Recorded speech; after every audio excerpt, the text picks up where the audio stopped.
Who needs a happy ending? If being a teenager taught me anything, downer endings are way cool, misery is en vogue, and even classic happy endings can be ruined with the right application of joyless scrutiny. We're enemies of fun here at What Culture, so let's stretch logic to unreasonable limits and talk about all the people who definitely met their end just after the credits rolled. I'm Adam from WhatCulture.com, and here are 10 more movie heroes you didn't realize probably died horrible deaths. Number 10, hundreds of New Yorkers, Ghostbusters 2. In a not quite classic sequel to the classic comedy, the Ghostbusters team managed to overcome astonishing ignorance and an all-new powerful threat, all thanks to the Statue of Liberty.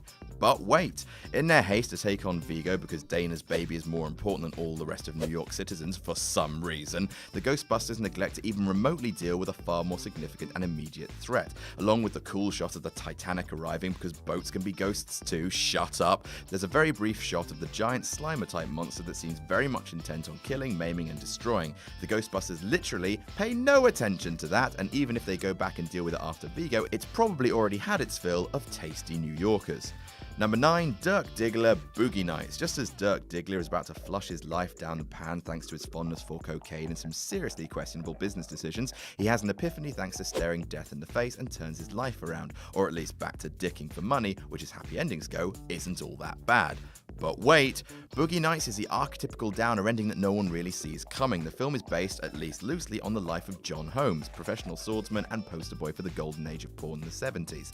And just as the film ends, the rise of the HIV epidemic is just about to spread through the industry like wildfire, devastating and killing a number of significant stars, including Holmes, and thus Diggler too. Number 8, all of the Ewoks, Return of the Jedi. At the end of Return of the Jedi, the Death Star has been destroyed just as it was about to turn all of its enemy planets into dust. Cue wild celebrations, yup yup, ooh up, yup yup, etc.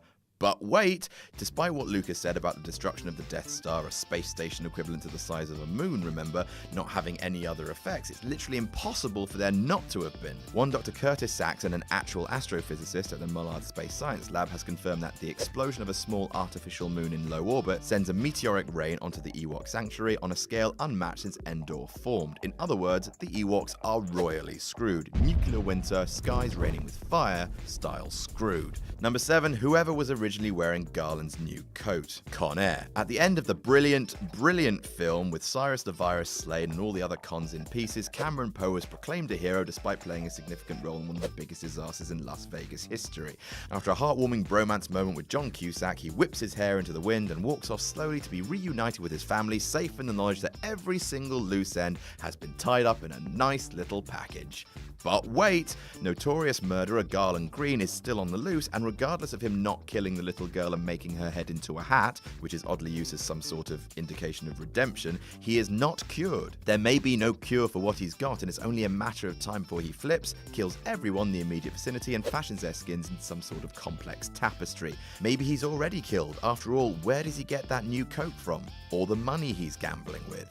Number 6, All of Mankind, Fantastic Four, Rise of the Silver Surfer. Fantastic Four, Rise of the Silver Surfer is one of the worst comic book movies of all time, and a lot of it is down to the fact that Galactus was reinvented as a rain cloud. Luckily, the Silver Surfer sacrifices himself to explode Galactus halfway through his lunch, but not before saving Sue, who has been mortally wounded. Everyone cheers, Sue and Mr. Fantastic get married, and Johnny Storm says something witty and makes a big four in the sky and also rocks, because it's the thing, I guess.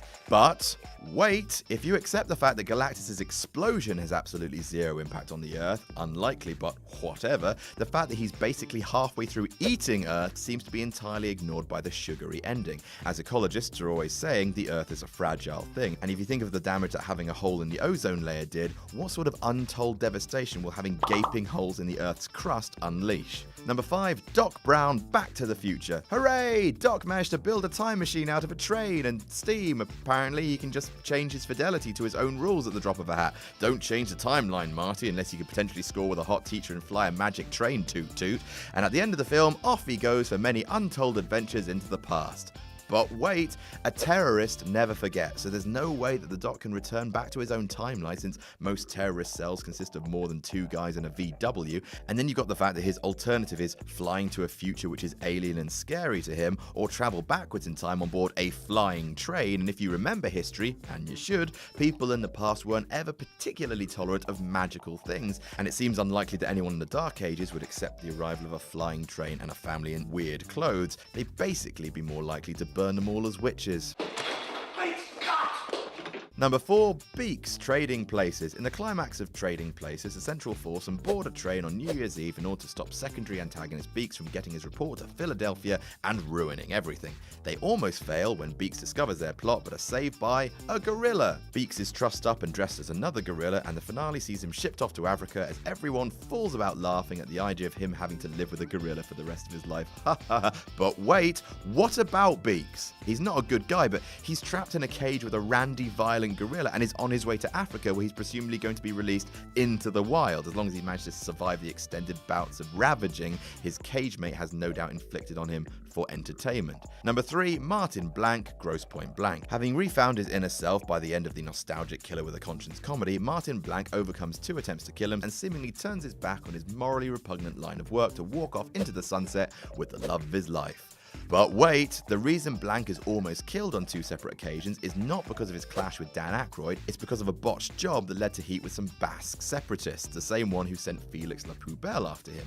Why would the same separatists simply give up because their first attempt failed? If anything, their response would be escalation, no doubt in the shape of an even more skilled killer, taking advantage of Blank's now rusty skills. Number 2, Forrest Gump. In one of the most classic bittersweet movie endings ever made, Forrest Gump meets the son he didn't know he had, reunites with his lifelong love, who ends up dying tragically, and discovers that his child is in no way like him. But wait, didn't Jenny die of AIDS? It's never explicitly mentioned in the film, only drawing reference as a virus, but in the logical timeline of Gump's wide allegory, the ominous unnamed story that Jenny represents is the HIV epidemic, and rather tragically, she slept with Forrest without any protection. Now you can think around that, maybe they had sex before she contracted the virus, but then you take into account the fact that they were married for 6 more months before her death, and frankly, Gump is probability proof. That's where his inherent Gumpness comes from, which is basically defined as anything that can happen to someone will happen to Gump, so it's not looking good.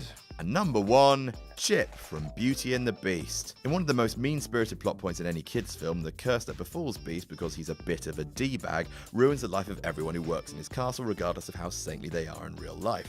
For some reason, Beast also employs kids, and Chip is turned into a cup, but then Belle manages to see past the fur and meanness and falls in love with her captor, breaking the curse, and everyone returns to normal, by all accounts living happily ever after, including little Chip. But wait, look at his head. It's got a gigantic hole in it. He's shown to be a perfectly functioning child at the end when the enchantment drops, but there's clearly something massively wrong with the little boy's head, and let's face it, he can't be long for this world. And that's our list. Did we miss any out? Tell us about it in the comments. Don't forget to like, share, and subscribe. You can follow me on Twitter here. I'm Adam from WhatCulture.com, and I'll see you soon.